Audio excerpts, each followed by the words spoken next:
Assalamualaikum warahmatullahi wabarakatuh. Halo teman-teman, di video kali ini coba kita bahas ya, eh, kenapa saham yang bagi dividen ya setelah pembagian dividen itu selalu turun ya. Kenapa nggak naik saja? Jadi kalau kita lihat ya, hampir semua saham yang bagi dividen itu selalu turun setelah kumdit. Dan sangat jarang sekali saham yang naik setelah kumdit, kecuali dividennya itu kecil. Apalagi kalau dividennya besar itu saham itu pasti rontok ya. Sebagai contoh ya, kita dividennya mana ya, coba Hexa aja ini yang sebentar lagi kan mau bagi dividen nih tanggal 30 September ya. Ini nanti setelah tanggal 30 September pasti rontok ini. Ini coba kita lihat tanggal berapa ini. Ex date-nya tanggal 30 September, berarti cum date-nya 29 ya. Sekarang tanggal 23 ya, 6 hari lagi ya. Jadi Minggu, Senin, Selasa, Rabu, Kamis, Jumat. Jadi Jumat itu cum date. Apakah ini nanti mau ditarik dulu sampai ke 7.000, habis itu rontok. Nah, kita lihat pembagian dividen tahun kemarin. Hexa itu di tanggal 27 September ya 2021.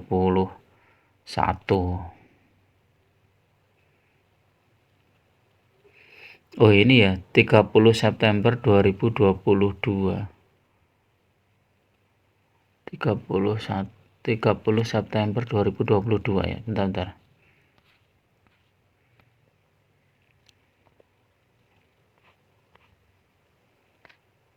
Ini tahun kemarin ya, September 30. September mana ini? Ya ini ya. Nah, ini dia rontok ini dari 7.450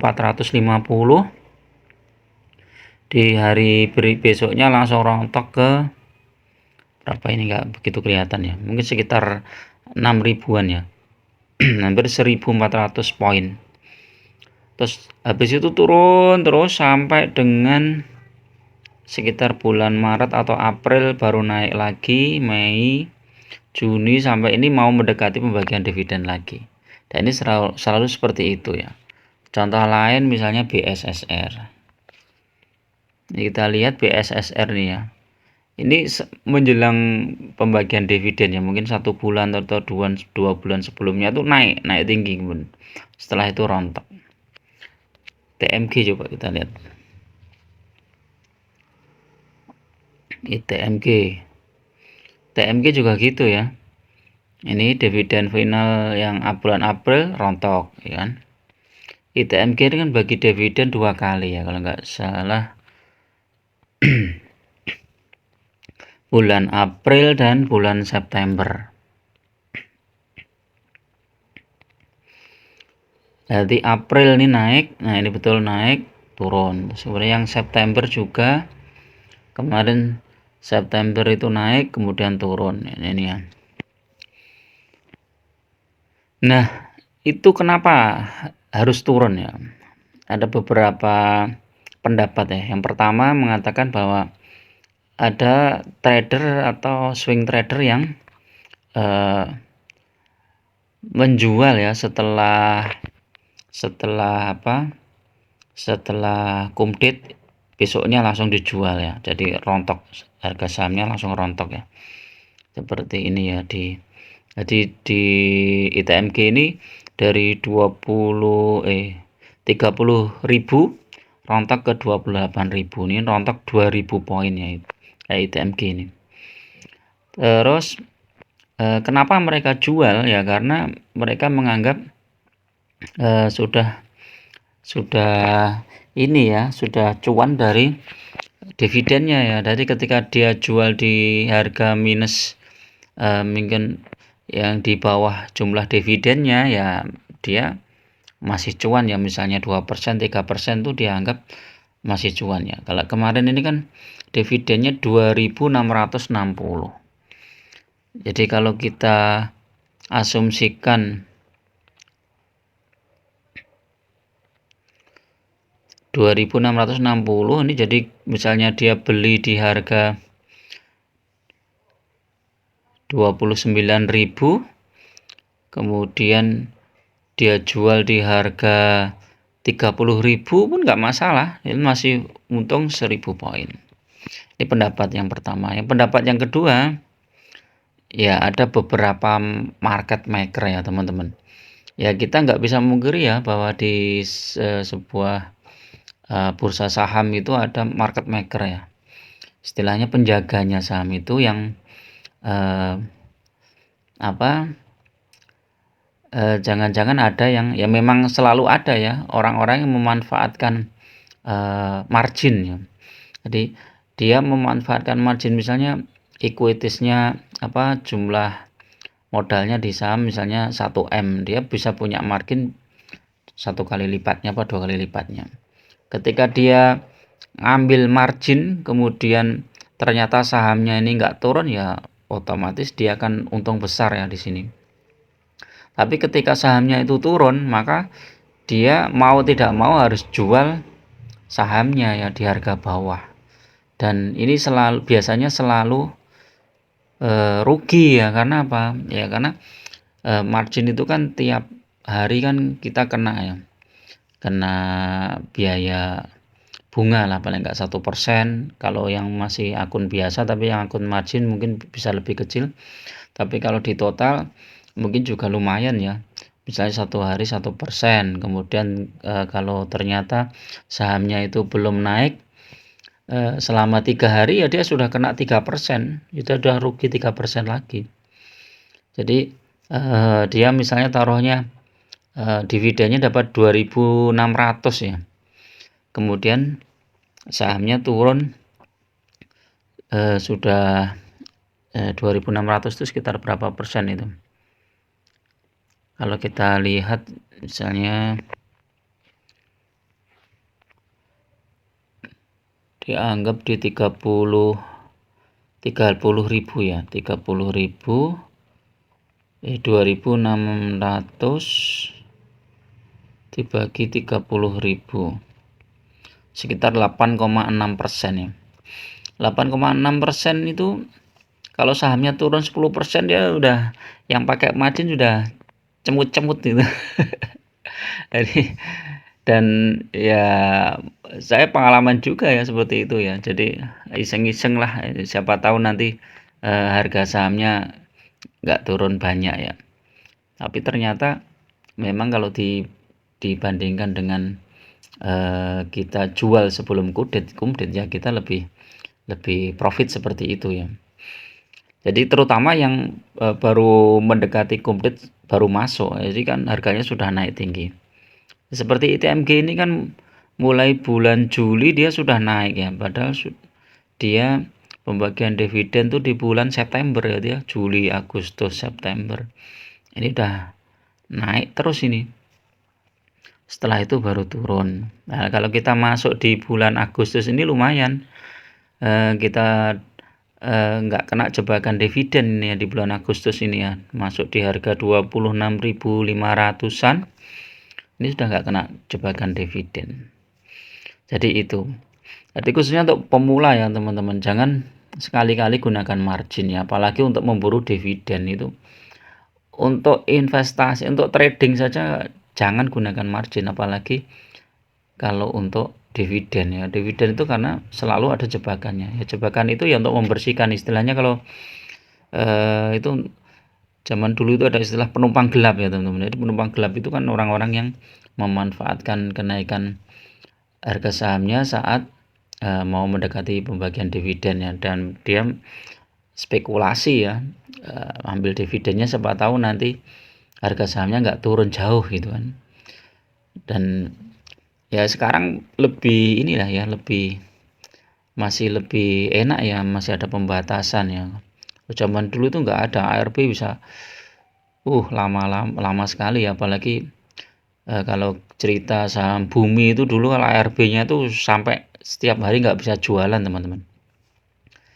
Jadi pentingnya kita mencari ya saham-saham yang fundamentalnya bagus, terus memanfaatkan potensi dividen tanpa harus terjebak di dividen trap.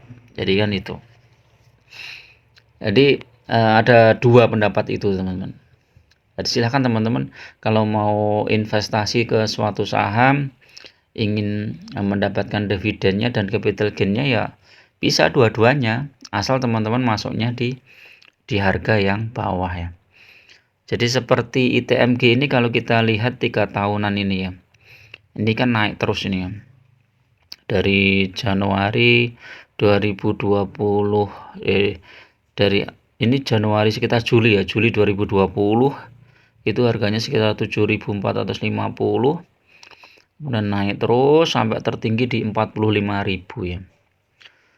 Nah, sampai sekarang turun lagi ke 28.000. Ini turunnya sudah hampir berapa persen ini? 45.000 350 dikurangi 28.900. 16.000 dibagi 45.000 350. Turunnya 36%. Jadi ya sudah lumayan ya, dalam ya turunnya. Kalau teman-teman masuknya di harga 45.000 ini ya lumayan ini. Turunnya 36%. Terus kalau dibagi dengan dikurangi dengan dividen yang kita terima dari 2022 ini ya, sampai dengan 2023 mungkin 4 kali dividen ya, mungkin sekitar 30%-an ya, hampir sama. Jadi secara nominal rupiahnya mungkin ya hampir sama, nggak ada penurunan, tapi kan kita sayang, jadi akhirnya dana kita mandek di situ ya. Jadi itu ya teman-teman. Oke, di video sore ini ya cukup sekian ya teman-teman. Mungkin teman-teman bisa memilih ya, mau dividen investing atau teman-teman memanfaatkan potensi saham-saham yang membagi dividen cukup besar ini di momen-momen tertentu ya, sehingga kita bisa memperoleh gain yang lebih besar ya. Capital gain itu sebenarnya ya, kalau menurut saya ya real teman-teman. Jadi karena kenapa real ya, karena kalau kita jual itu jadi uang.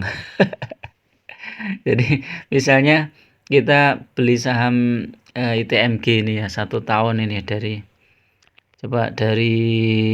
3 bulan yang lalu aja. Ini di 23.900 ini kita beli misalnya. Ini 23.900, kemudian kita jual ke 31.000. 31.100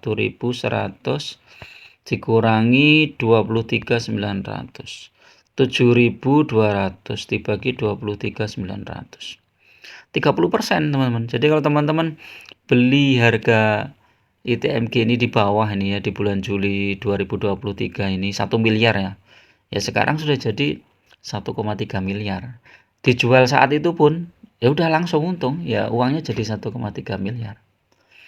Nah, kalau misalnya sudah dijual terus kemudian masuk lagi di bawah nih, di harga setelah kumdit, ya lumayan dapatnya banyak juga teman-teman.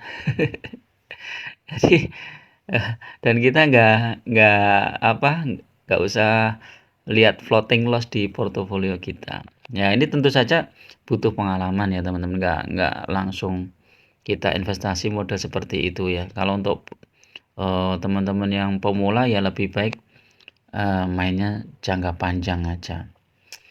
Ya ini pendapat pribadi teman-teman. Teman-teman boleh setuju, boleh enggak ya. Tapi dari pengalaman saya selama ini ketemu beberapa investor saham, juga trader saham yang memang dia hidupnya dari saham ya, baik swing trader maupun investing ya. Dia portofolionya memang dibagi ya, ada yang untuk investing, kemudian ada yang untuk trading ya. Kenapa untuk trading ya? Biar dia nggak ngelangut katanya. Biar nggak ngelangut, ada yang dikerjakan ya sehari-hari ya.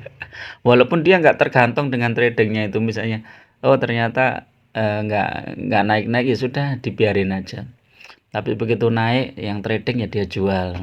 Terus kemudian yang investing ya dia tambahin terus, kita tambahin terus. Jadi itu ya. Oke, itu dulu, mudah-mudahan bermanfaat. Tetap gunakan money management yang ketat karena investasi saham sangat berisiko. Jangan gunakan margin, jangan gunakan hutang yang bunganya tinggi, lebih baik pakai uang dingin. Nah, atau kalau teman-teman nggak ada uang dingin, teman-teman bisa ini ya apa, nabung ya dari pendapatan bulanan itu 10%, 20% untuk investasi saham ya. Investasi saham teman-teman bisa bagi dengan beberapa saham ya, jangan banyak-banyak ya, 4 atau 5 saham. Ada yang untuk investasi, ada yang untuk trading atau swing. Oke, itu dulu. Assalamualaikum warahmatullahi wabarakatuh.